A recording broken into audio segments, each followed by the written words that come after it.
after I did my physics degree, one of the things that engineering classes put into perspective was like, engineering is physics in context, right? Yeah, yeah, absolutely. So all of a sudden, and you start trying to do stuff, and again, it's like I said, with the math from the physics point of view, it's like the physics from an engineering point of view is like, now I have this task, and now I can see how to use the physics as a tool. Right.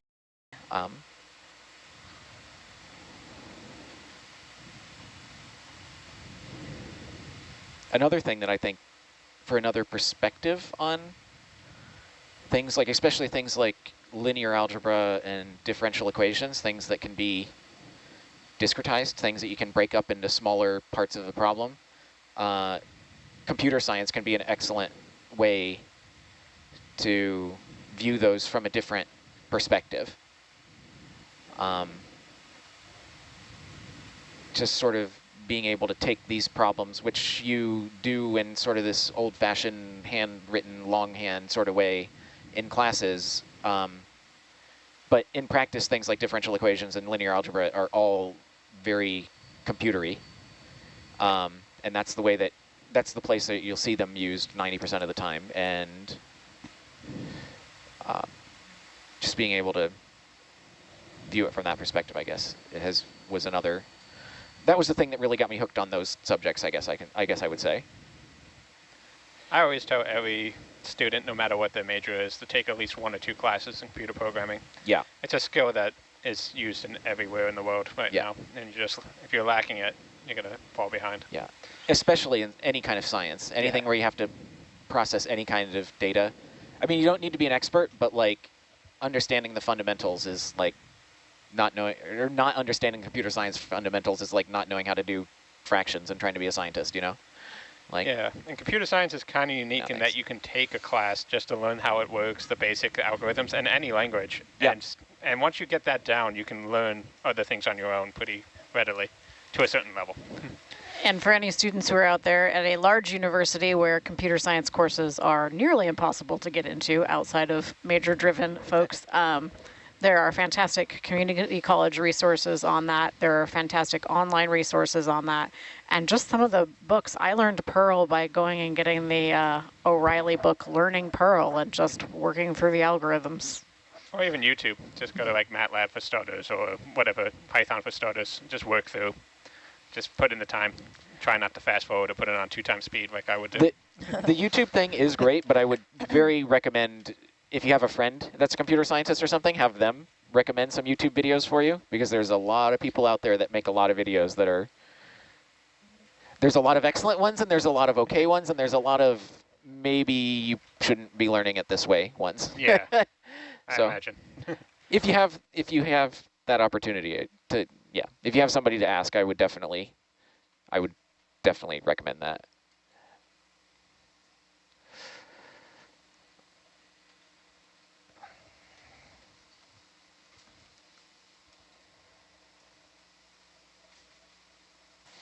Thanks, guys. Great discussion, and you're definitely making me feel a little more validated as a STEM teacher.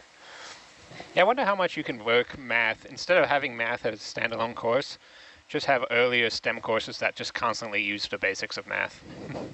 Yep.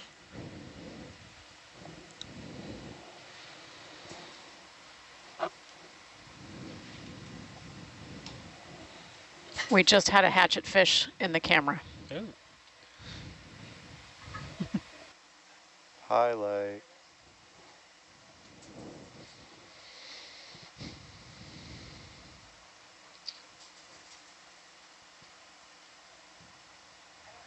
One midwater critter.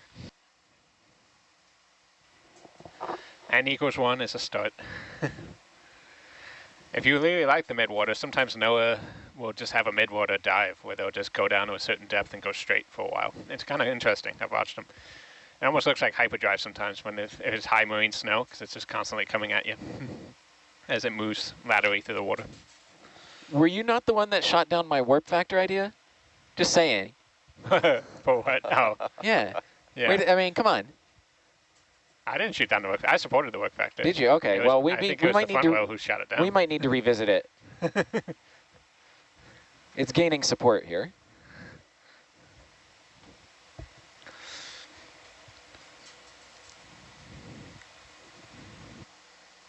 right? I mean, we clearly just need to watch a Star Trek movie in the lounge.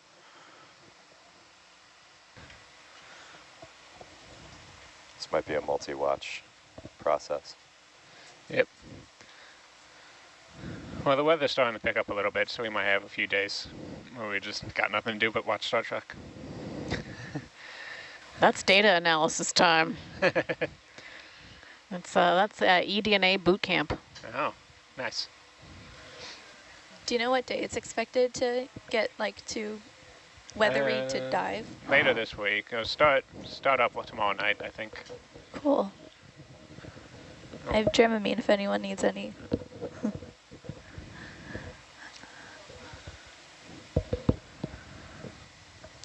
So, can we circle back to a second for the to the science programming discussion? Just curious, what programming languages do you guys use? I use MATLAB. I know it's not like a basic language, but there's so much built in that it's just so easy, and it handles matrices. So a lot of plate motion is just matrix rotations, so it works really well for that. But I've messed around with Python. I started on Java, but I just stopped using Java because I don't need it in my work. I started with Perl. I'm currently learning Python because that's how most of the biosciences has moved into Python. I do a ton in R. We do basically everything in R.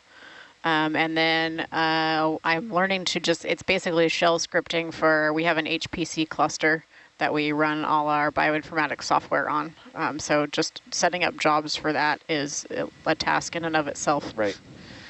Python for data processing is becoming ultra powerful, because especially some of like the machine learning, most of the machine learning libraries and things now have a Python API, and for things like linear algebra and matrix math and things like that too, they have some really strong contenders and things for that, and plotting and all that sort of stuff. So Python's a pretty good. Yeah, it's usually my go-to recommendation if someone wants to get into coding, doesn't know which language to start. Python is the way to go. I think that's probably the way to go. And you don't need to. One of my problems with MATLAB too is if like you lose access to your license for whatever reason, now you've lost access to all your code, exactly. which I really don't like that. So. I used MATLAB too when I was working in a structure lab. Excuse me. It is just really good at visualizing plate tectonics. I was looking at the Himalayan orogeny and like trying to examine why there's normal faulting there. Yeah, but now I've switched over to Python because now I'm becoming a biologist. So, but all the skills transfer over. Anytime I've tried to use a new language, like the first one was the hardest to learn, and after I learned like one language, it just got a lot easier after that. So anywhere you start is a good start. Yeah, most of the underlying principles are the same. It's just language syntax differences most of the time. And it's also important to remember that there is, particularly when it comes to programming, nothing new under the sun.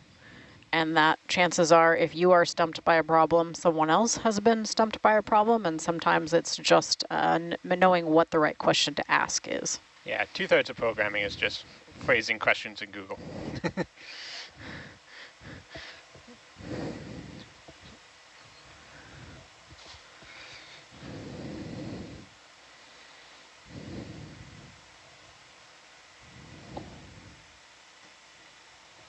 I'm also going to give a plug for open source code in places like Git. It's surprising how much you can learn by just reading someone else's code to see what they did to get a program to work. Right. Yeah, so getting involved in open source stuff is like an awesome way to learn about programming. And I always maintain that there's a difference between programming and software engineering, and because you can be a very good programmer and a very poor software engineer and like not play nice with others and not make packages that fit together and things like that. And getting involved with some, or even just reading open source projects and stuff gives you a much better idea of that. I think that's something that we don't really teach in school, like software engineering, like how to, I mean, maybe if you're like do that, but like if you're a scientist or something and working on big projects with your lab mates and whatever, it can be a real disaster if you don't try to play nice. Yeah. Yeah, I've been pushing for in my department making computer programming, intro to programming, a requirement for the major. It's still not, and it's bugging me because there's a lot of students who barely know how to use Excel, and it's killing me every time I see it. So I'll keep fighting.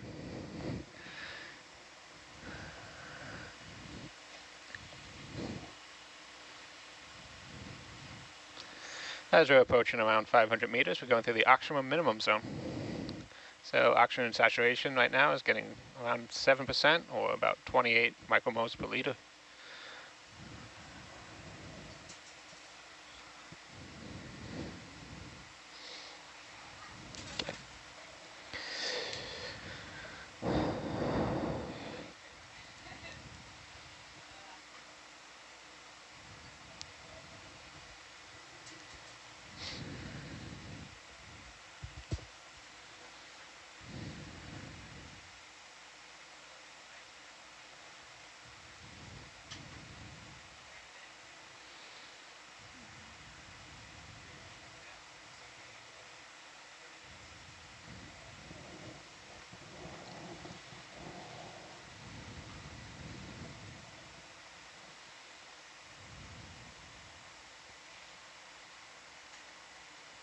That actually totally explains what I saw when we were descending last night, where the oxygen concentration was climbing and climbing and climbing. And I was like, what is going on?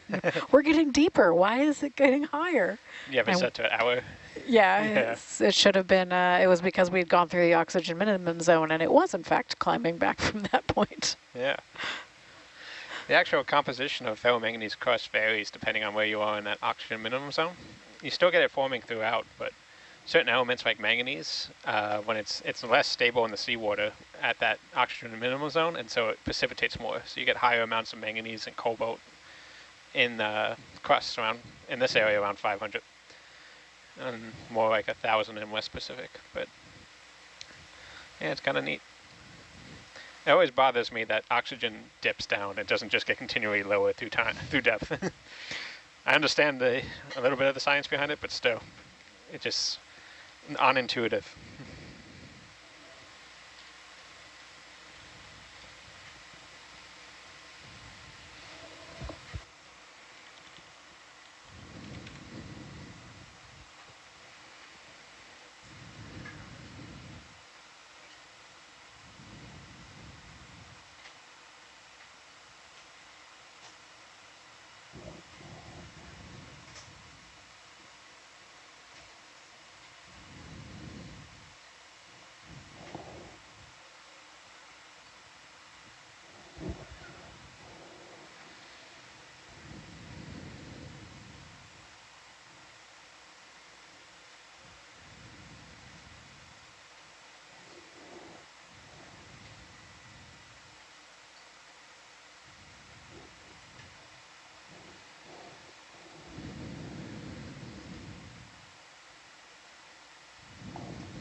Sorry, I put you back on the winch.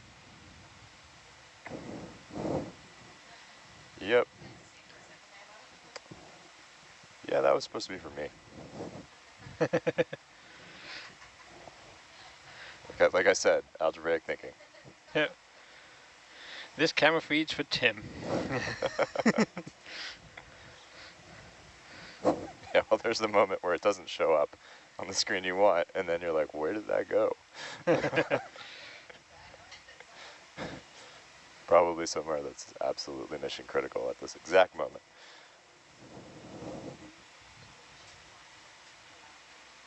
Oh yeah. That makes it even more interesting, because I don't exactly know all of their names yet. So there's little 3-letter monikers like Mon, Vid, L.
I have a question for the front row. So regardless of your position, does every member of the Nautilus team need, or OET team need to know how to recover an ROV on deck? I don't know. I don't think so. It does seem like every OET person does know how to. Yeah, because I see like Tim out there, Data Tim. Yeah. Yeah, and Megan and Allison and Rennie and Yeah. then there's all the ROVs. So it's like ROV plus OET does seem that way. Yeah. Yeah, I think the technical training and actually gear that you need is to work on the back deck is a lot higher. The safety training for sure is a lot higher than for those of us that just sort of come on board as one-off, you know, participants.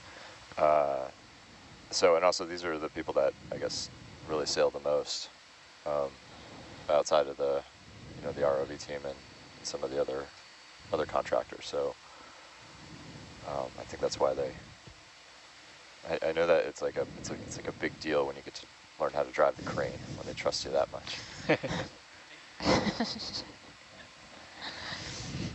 I'm still waiting. Oh, really? Yeah. Yeah.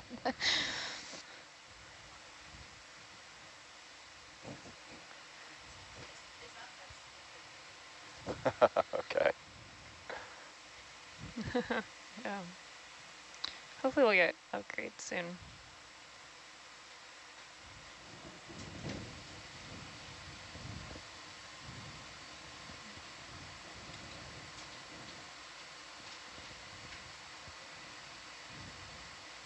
There's a shiny little fish.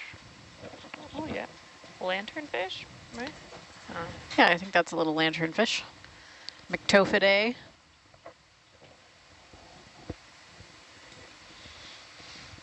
Those are some of my favorite fish.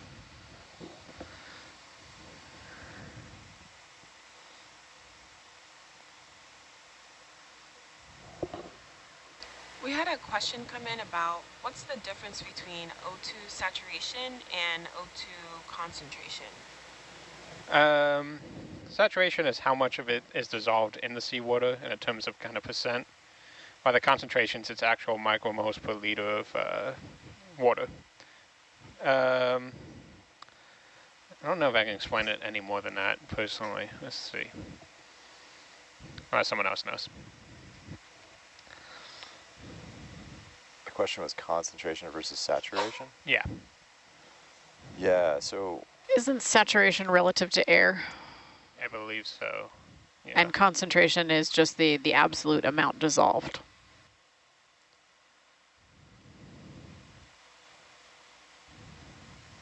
Once upon a time, I did respiratory physiology. Oh, fun.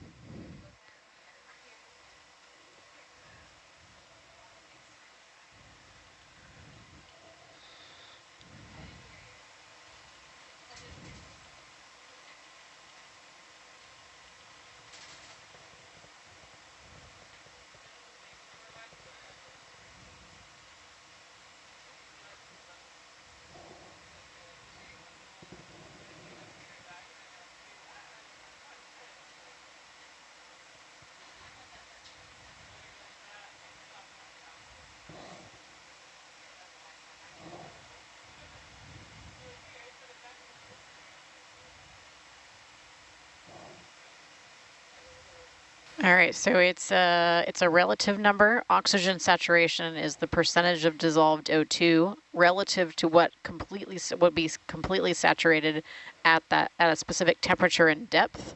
And so as temperature increases, the concentration at 100% saturation decreases. So it's relative to the maximum amount of oxygen that the water can hold at a given temperature and pressure. Yeah, that makes sense. Thank you.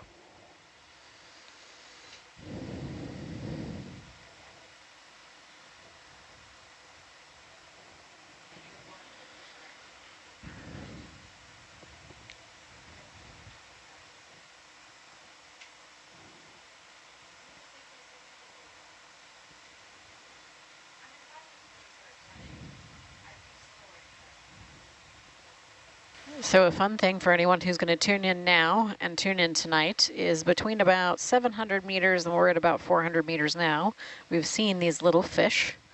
ROVs are going to be diving, as long as the weather holds, at 8 p.m.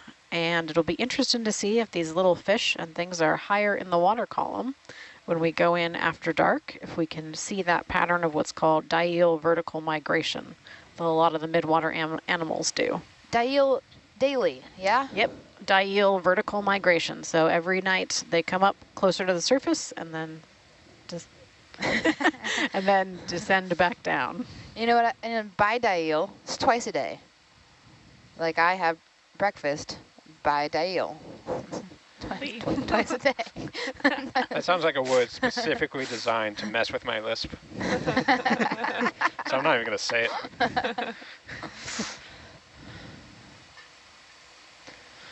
Diel, when we're talking about circadian rhythms, diel is one of my favorite terms, and my other favorite term is crepuscular, which is for animals that are active at twilight time, so dawn and dusk.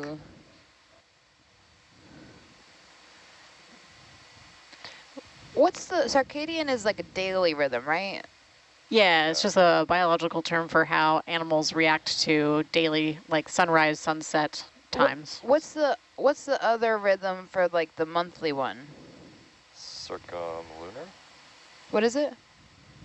Is it circumlunar or circumlunadian? Lunadian.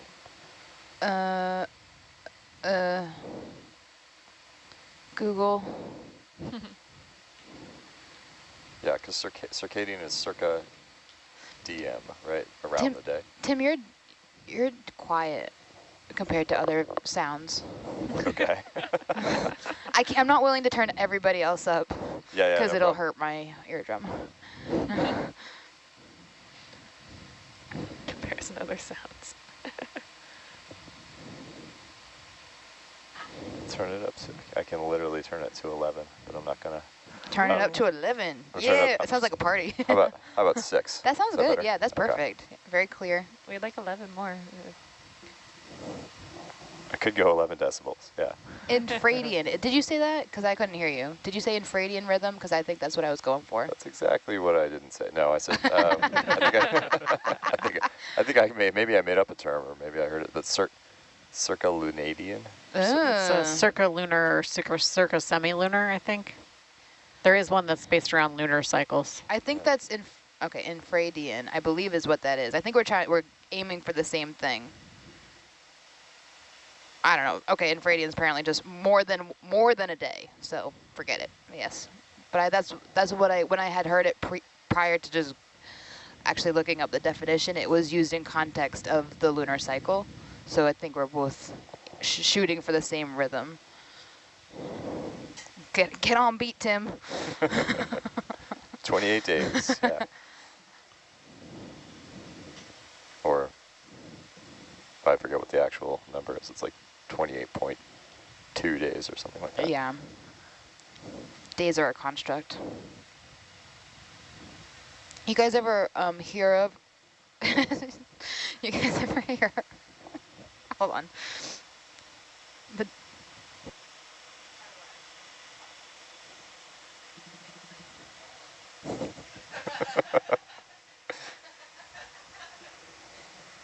Hey, sorry, this is the data lab on SPL. I'm not calling up there. Must be hearing something else.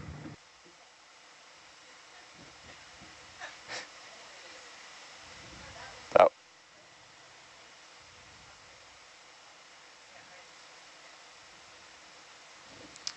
He could be anywhere, though. God. I don't remember what we were talking about. Oh, I was going to say, have you guys ever heard of or seen that show, QI? Yeah. Yeah. I love that show. I That's a love great that show. So good. So for people listening, if you're interested in being a nerd, there's a show called QI. It's a British like trivia show. Stands for quite interesting. Learn a bunch of quite interesting things. It's a British comedy trivia show. So it's Yeah. all British comedians, but it's actually all real facts. Oh, I've seen that. Yeah. I've seen it on the YouTubes. Yes, they have like many series. The woman that was hosting Great British Yeah. British Bake Off. Break Off. What? Sandy, that one. She hosts QI now, but it used to be Stephen Fry, who's a lovely orator and writer, and I've read some of his books, or I've purchased some of his books and need to read them, but you know, what's the difference really?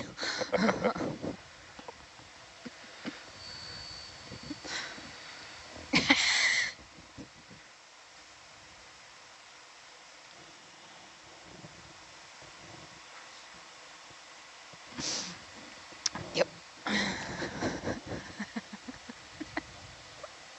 PBS used to have this great show called Newton's Apple Ooh, that like, sounds good. back in the day. Yeah, I mean you can find him on YouTube. It's with Ira Flato, who does Science Friday now. Another great podcast. But yeah, Newton's Apple in the 80s had just had all these wonderful science demonstrations, like, you know, when you would go to the Museum of Science and they would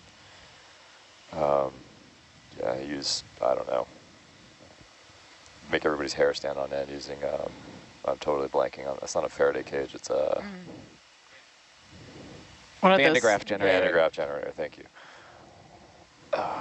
Couldn't get there. Van de Graaff generator to play around with electrical fields.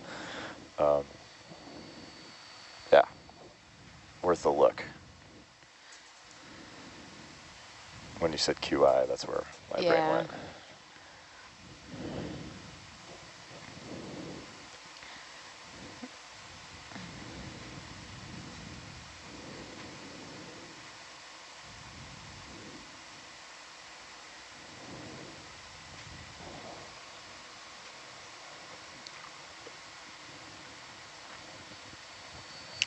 I mean, you're gonna need to slow down. I can do this off the cuff.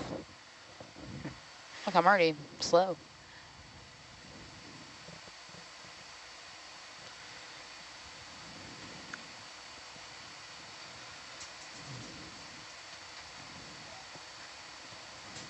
What? Oh.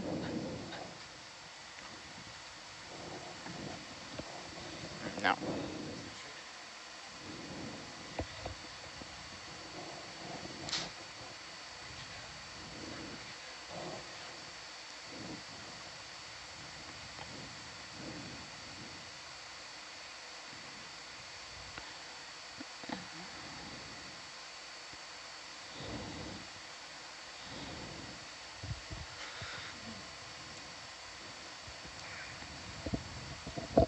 You know,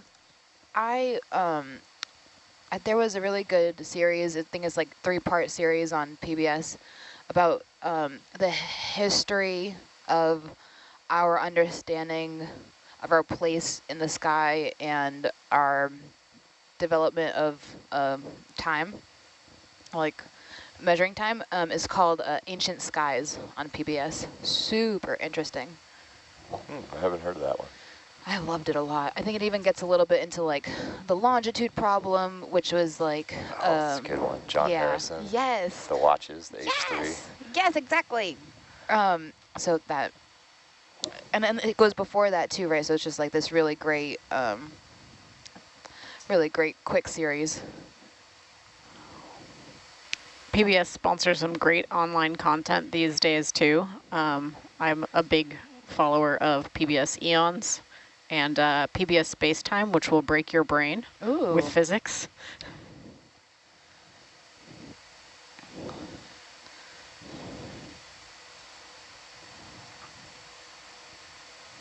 They need to add a marine one though. This is my plug. Add a marine channel. Yeah.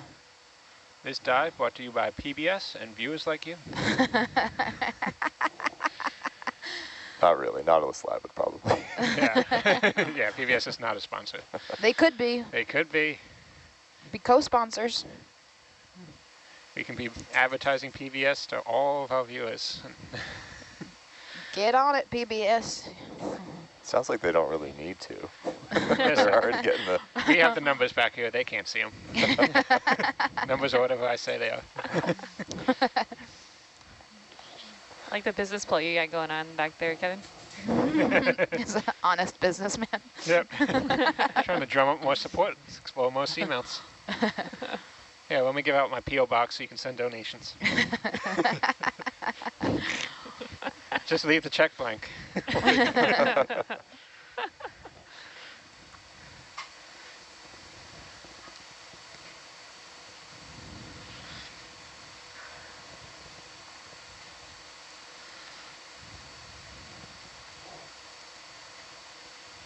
Actually, one of the great things that Nautilus has done is all the dives that are now up on YouTube, so that, you know, when I'm working, I will often put up one of these dives and enjoy the coral and the seafloor while I analyze data. It's nicely motivating, actually. And the erudite conversation as well. Mm-hmm.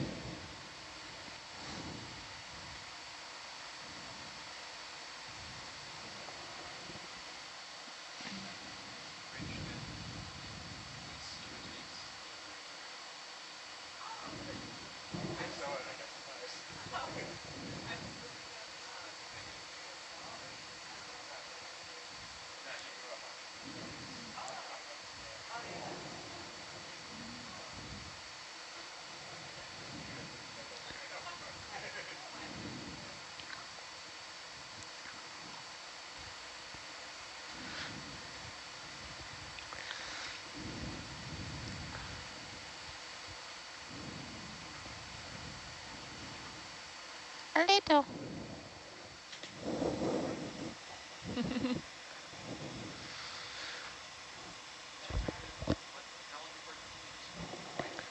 But Probably speaking 10 of having this minutes. on the background, is I often have it on the background. There's usually some dives going from Nautilus or NOAA at most times of the year. And I'm getting a large screen for my dredging expeditions where I can put up bathymetry maps and show, you know, teach the students and stuff while we're at sea. And in the meantime, I'm going to put that like 60-inch monitor in my office. So it's going to be half my office. It's just going to be a 24-hour whatever stream is going on in the background. I had that when I worked at the Oregon State Marine Repository. We had some big monitors, and I would always have one just playing whatever live stream I can find at the time.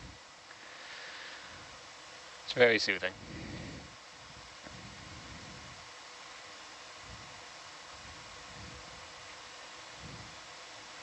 Someone's wondering if any of you all have seen the SciShow. I guess it's a YouTube. Oh, totally. Oh, yes. Is it good? Hank Green. Yep, it's quite good. It's multi-subject science. They do like anywhere from 5 to 15-minute science vignettes on current scientific discoveries. Neat. Who's Hank Green? Like, what's his claim to fame? He's a YouTuber. So he did the original, the crash course videos. He and his brother John Green did a series of crash course videos. So John did the history initially, and then Hank did some of the science ones. Because I know him from TikTok, but he doesn't make science on TikTok. He just is on TikTok, and he has like a big following, and I couldn't figure out for why. But gotcha. Okay. Yeah, about 10 years ago, YouTube put out sort of, I think it was YouTube, yeah, a couple $100,000 prize to pitch an idea that they could turn into a channel, and I think that was how it worked. And the crash course videos were ones that these brothers who just had this back and forth video blog about all kinds of stuff.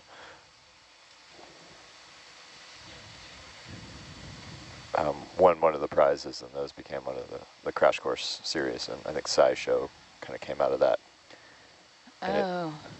And if you wonder which videos I go to when I show videos to my students. Yeah.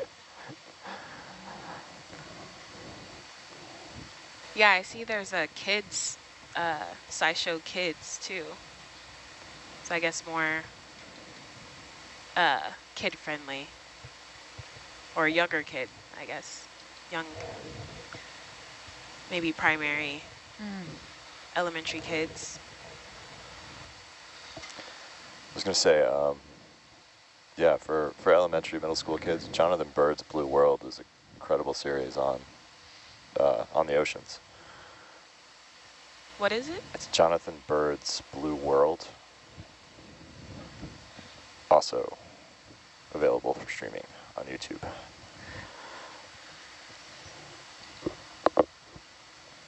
And for any educators out there, I know that Nautilus has some great educational resources for teachers, and NOAA, the Sanctuaries program, has educational materials geared towards, I think, middle school and high school age students for all the marine programming.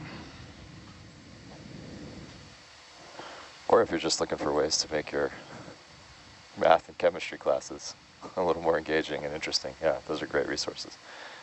There's also the deepoceaneducation.org, which is the Deep Ocean Education Project, which is kind of a mixture of OET, Smith Ocean Institute, NOAA, where they're putting a variety of information on there.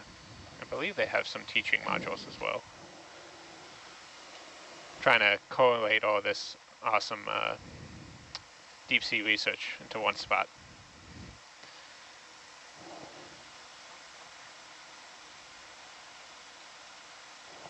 That's geared towards the public and supposed to, you know, not being too science heavy.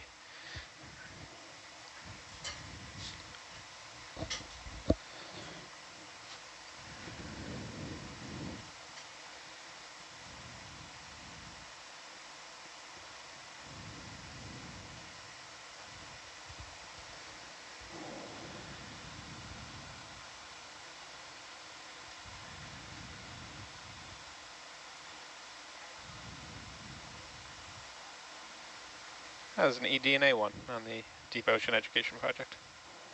Maybe I can learn something finally. Oh yes, there is an eDNA one.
Windy.org, windy.com, is that's sort of a go-to website for weather data in the for wind. Correct. I've literally been Abrupt sitting here changes in staring atmospheric at it. pressure. That too.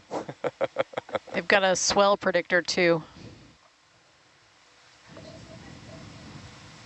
I've been sitting here staring at that for like 30 minutes now. Yeah, it's cool.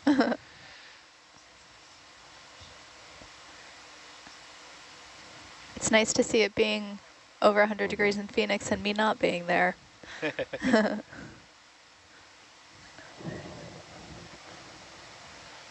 Oh.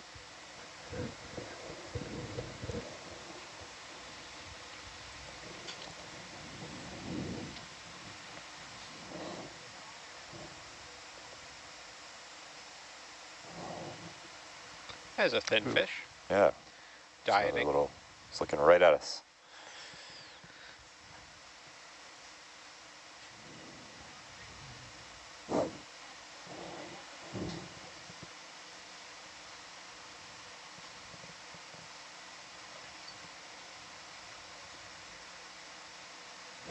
It'd be nice if he would turn sideways so we could get a good view of him.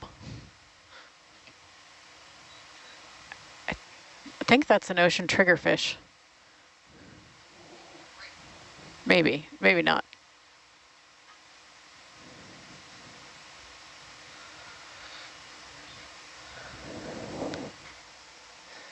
It's definitely giving off the I'm a chicken hawk, you're a chicken vibes from The old Looney Tune cartoons.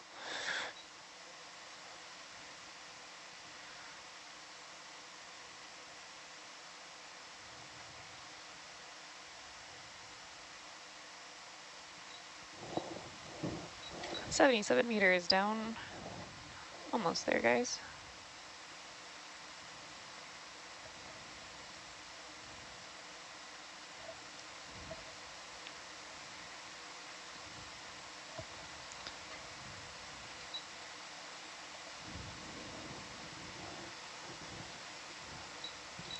I am full racked back, ready to get this person on board.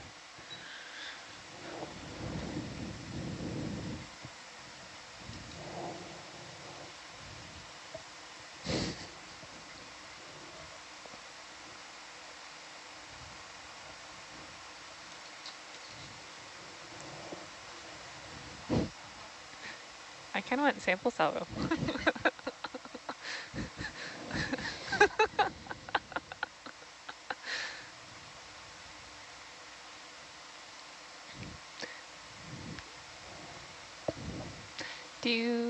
Tim, do you know how to change the lower, to the, Raj.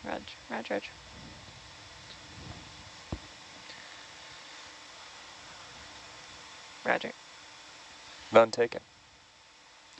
Do you want to radio down until we're all stop on the winch to 50 meters? Deck control, all stop on the winch, 50 meters.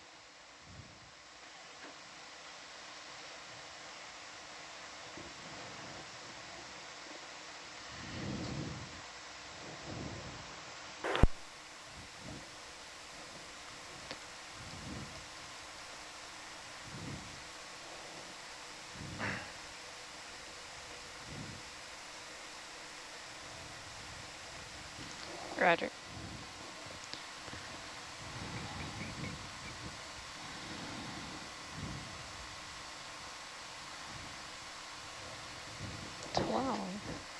Roger that.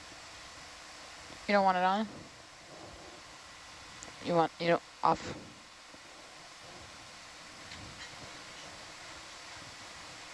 Watch.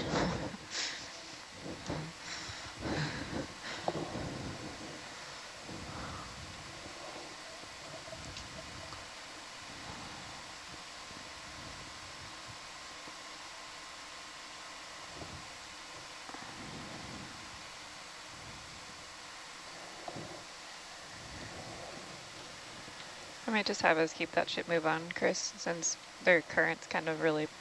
Yeah, it's on.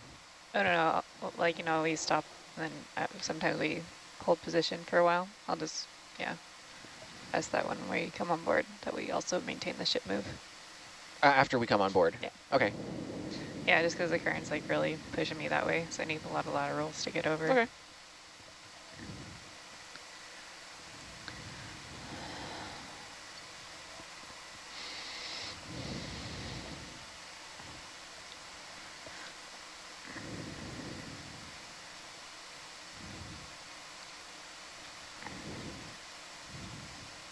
You see Dan in the port quarter?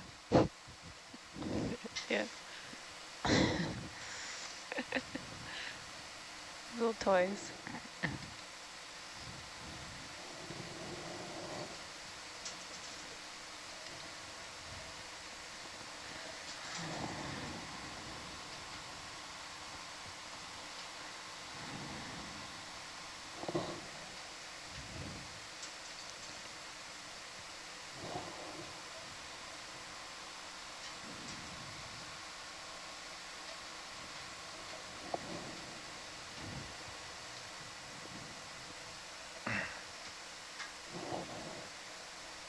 Mm-hmm. And yeah.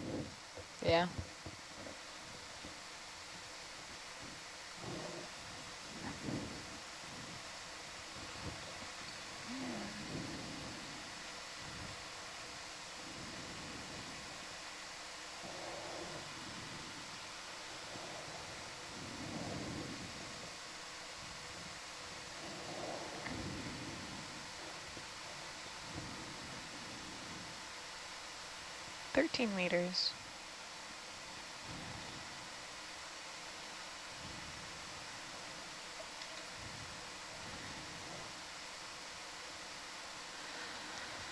Bridge nav, reduce thrust 25%. Oh. Okay, Roger.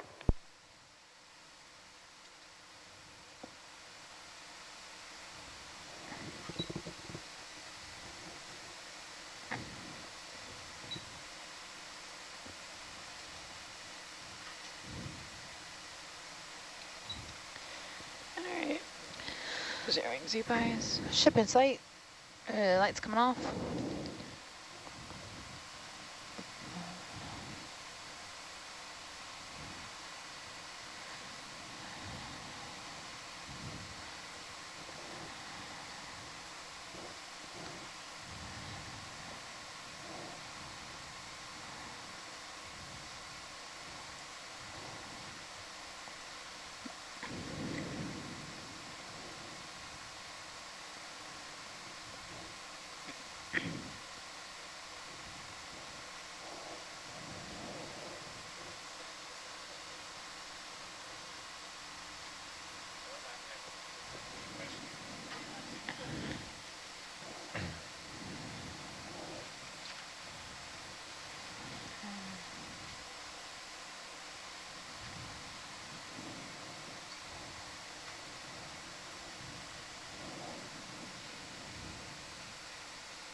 Bridge nav, vehicles on deck. We can increase thrust. Okay, Roger.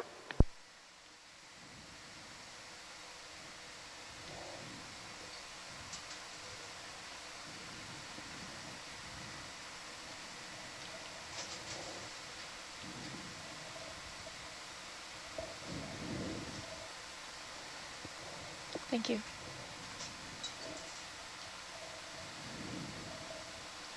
Thanks, Kylie. You got it.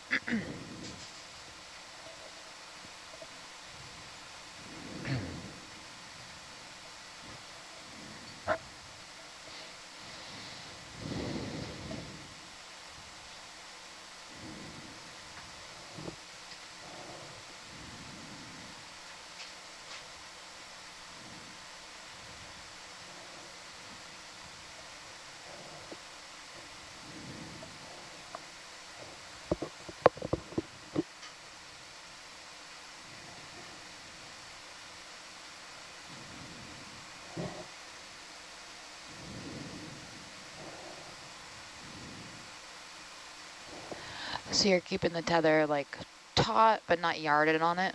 Yeah, exactly. And then, yeah, I'm using the ship move to help me kind of, because there's a bunch of current that was pulling me off. Yeah. So I'm just trying to, Just to stay right behind it right now. yeah. Gotcha. Then I'll use pretty much just my laterals to get me into position for the crane. Okay.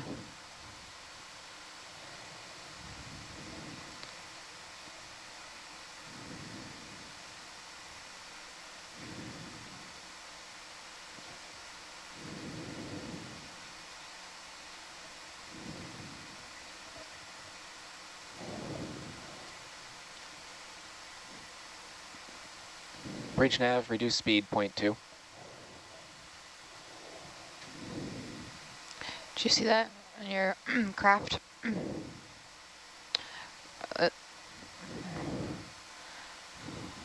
Yeah.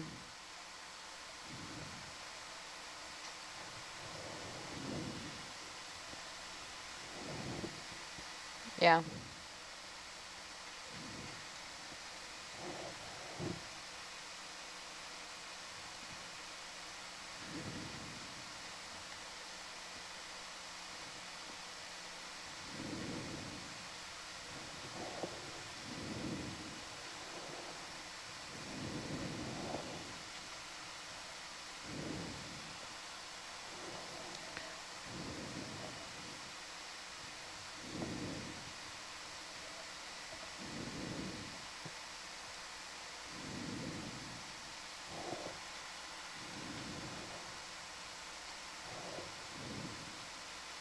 Why do we keep speeding up?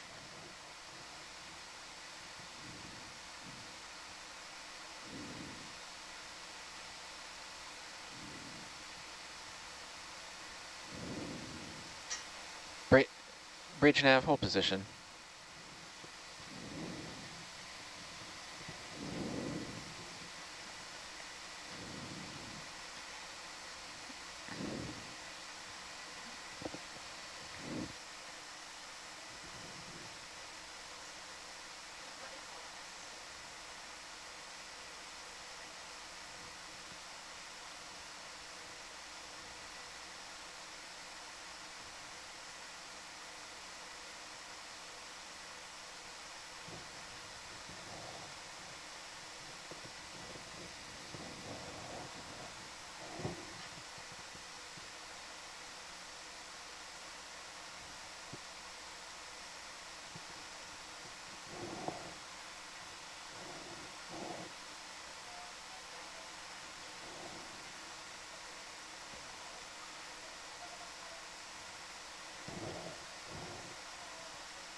Vehicle out of the water.